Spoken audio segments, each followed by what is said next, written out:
Welcome to Assembly Calendar. I'm Mike Friesen, and with us for our program today, Assemblyman Mike Fitzpatrick. Mike Fitzpatrick represents the 8th Assembly District.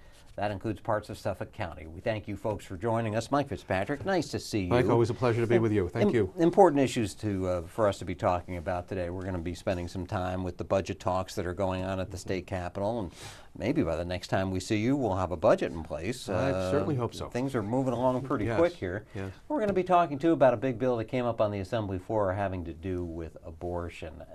But we start off with really sad news for New York State, and in particular for the district of that you represent in Long Island as a whole, and that's the loss of some New Yorkers in a tragic helicopter crash in Iraq. In Iraq, the 106th Rescue Battalion, the 106th, out located in West Hampton Beach, and many Long Islanders serve there, and others from the tri-state area. And Christopher Raguso is a constituent of mine, whom we lost, and father of 2 young girls. Just a great guy. His father-in-law is a dear friend of mine, Tony DiChiara, in Smithtown and Comac, and we're waiting to hear what the arrangements will be. I may be leaving early this week to go down for the services. I hear maybe Thursday might be the day, but he was on his 5th tour of duty. He was a master sergeant, and they were in a helicopter, and over there they have to fly low because one, you want to avoid detection, and 2, you want to, it's a safer way to fly with the enemy all around you. And unfortunately, they hit a power line, and the chopper went down, and everyone on board was killed. So we lost 4 Long Islanders, and Tony is a constituent of mine, or Chris rather. Tony's his father-in-law, but Chris is a wonderful family, and it is going to be a huge outpouring of love and support for the family at the service. So our heart goes out to them, and but they're gonna bounce back. They're a good, warm, loving family, and they're tough. So they're gonna make it. They're gonna make it through this. So it's certainly a reminder of how fragile life is. Indeed. And one never knows when one wakes up and starts a day what's in front of them. Absolutely. So, but we thank him for his service. We thank all of the 106 and all of our armed forces for what they're doing for us. And he was the type of guy. In fact, there's an article in today's Post and Newsday about how his mom, begged him not to go, but his sense of pride and his fact, if I don't do it, who else will? And he was eager to go back and be with his buddies and carry out the mission. And we're all saddened and deeply saddened by this, but we will pick up the pieces and move on. The 106th, we're very proud of the 106 out in West Hampton Beach. They are the search and rescue. What they do is go in and search and rescue those who've fallen and left behind. They do great work. So it's a great spot. Remarkable commitment to service. Yeah. And it's just sad when these things happen. Yep. But it's the sort of thing that those fellas and gals know what they're getting into, and when they make that commitment to service. Right. They do understand the risk, every one of them. So we're very lucky to have them. So we'll, and as they say, life goes on. We'll move forward. But the family they have a lot of friends, a lot of support, and they're going to do just fine. So, but we'll all be there to be there for them later this week. And that fragility of life, I think, is something that's not lost on you and your colleagues when you debate some of the things that you debate here at the state capitol. Mm-hmm. There was just that bill that I referenced at the top of the program on abortion. It came up, and it was an extension, I guess, of abortion rights here in New York State. An expansion, and that's the argument. It's a very controversial issue, abortion. I'm pro-life, always have been. This bill is an expansion. It removes, for example, in New York currently, if you want to have an abortion, it must be done by a licensed medical doctor. This would remove that requirement and allow nurse practitioners and physician assistants to perform this procedure. I don't see how that makes people safer when you a medical doctor is a medical doctor. It's a nurse practitioner and a physician assistant do not have the same level of training or experience, so that I think should be of concern. And it also allows the late-term abortion, which is very controversial. So these are viable children who are waiting to be born and can survive outside the womb, and yet you would be able to abort them as well, and that's problematic. So not just for me, for a lot of people, and even some Democrats, not all of them, but many of them. You stood up and spoke on those very points during the debate. Let's take a look at what you said on the floor. What we, the debate is, it's not a debate anymore. It's each side talking at each other. So there really isn't a debate. They call it a debate, but it really is just talking by each other. So this is what I said. All right, let's take a look. We'll go to the floor, see what Mike Fitzpatrick had to say, and then we'll be back with more of today's Assembly calendar. Participate in the debate today because there's nothing I can say to persuade the sponsor or those who disagree with me of my point of view and why I believe I'm right, nor is there anything they can say to change my mind. So the way I deal with this, I respect their opinion, and I hope that they respect mine. The only way that I believe my point of view is going to prevail is that if each and every person's heart on the other side of this issue is changed. And when I say my prayers at night and thank God for the blessings and good fortune that I have in my life, and I pray for those who I care about, I also pray that those hearts will someday be changed, because I do not believe this legislation is in the best interest of the health of women. It is certainly not in the best interest or the health of the unborn child. We need to stop what I think is wrong. Abortion, I believe, is very wrong. It's not the answer to a crisis pregnancy for a young woman or a woman of any age that is going through this dilemma in her life. But there are today, there weren't yesterday, but today there are options for that woman to carry that baby to term and offer that baby up for adoption and make a family very, very happy, because we do have a shortage.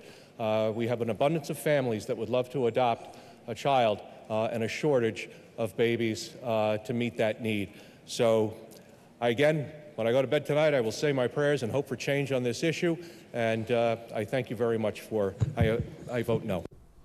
There's been a real sea change, I think, in what society understands on this particular issue and has come to accept as routine day-to-day business. Well, technology has brought this issue a long way, because thanks to advances in medical technology, you know how advanced this baby is inside the womb and how viable it really is and how it can feel pain and how the heart is beating. So this is, it makes people uncomfortable, and that's one of the reasons why the other side is so aggressive, because they fear that, maybe Roe v. Wade, and if the Supreme Court were to overturn Roe v. Wade, it doesn't ban abortion, it simply returns that issue to the states.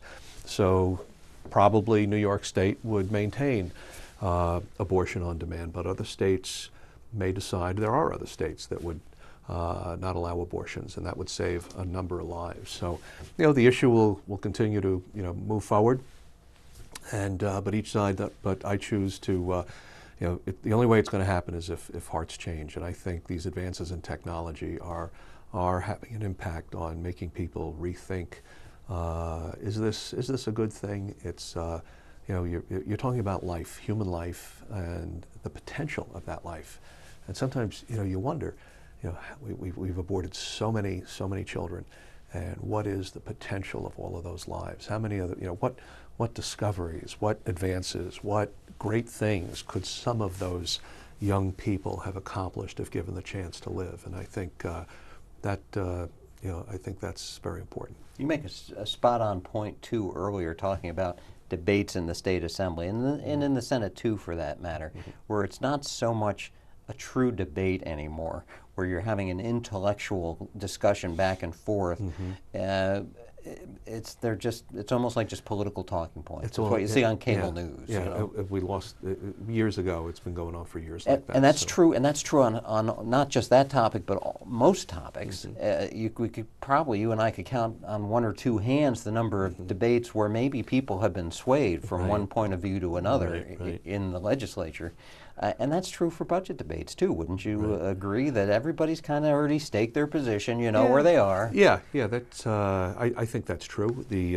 We're looking forward to concluding this on March 29th, which is Holy Thursday, so that we can get out of here and enjoy the Easter and Passover holidays, and then we have a 2-week scheduled break because we're off when the kids are off from school. And some people may have plans, although those of us who've been around a few years know you don't make plans. Don't Never make plans to make plans. I learned that lesson years ago. But we're talking about spending upwards of $170 billion, and you'd think there's enough money to go around for everybody. And the fact of the matter is there isn't, because we have a growing expense called Medicaid, and our conference just had an announcement about a state takeover and getting serious about waste, fraud, and abuse. And I know that's a bit of a platitude, but everybody talks about waste, fraud, and abuse, but it continues, and we have to get serious about it. And quite frankly, certain interest groups have an interest in not reforming or making the system more efficient, because that may cost jobs. And some groups prefer inefficiency if they can keep the jobs, and that's not a good thing. So you need leadership from a governor that says enough is enough, and get the two leaders to deal with that.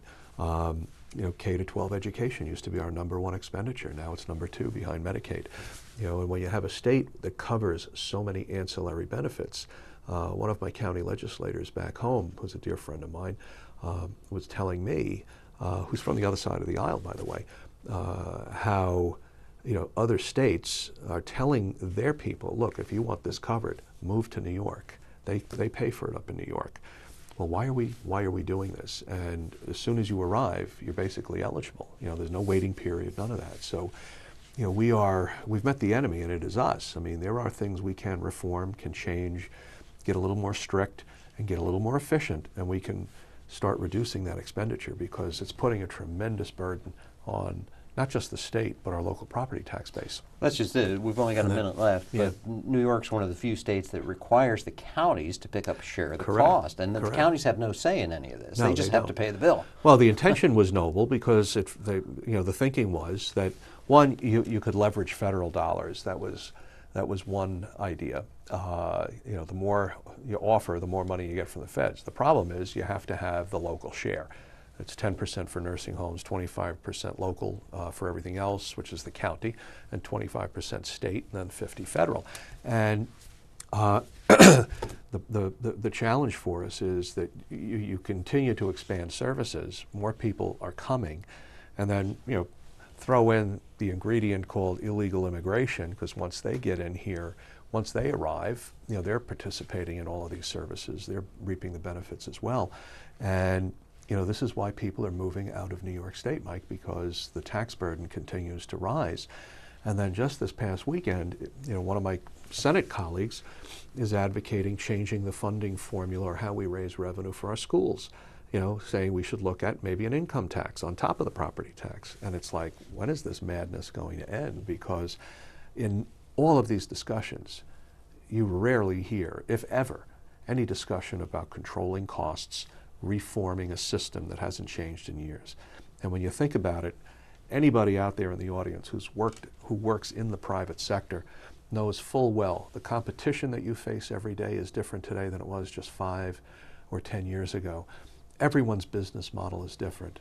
The problem, government at every level has never changed its business model to deal with modern realities. And I think over the next 10 years, you're going to see some very real change at every level of government, because we're on a collision course with a fiscal reality that everyone up here has been working to avoid. And that's going to be it that's the last word for us today. Mike Fitzpatrick, thanks Thank you, as Mike. always. Thank you folks too for spending your time, and we'll hope to see you soon for our next edition of Assembly Calendar.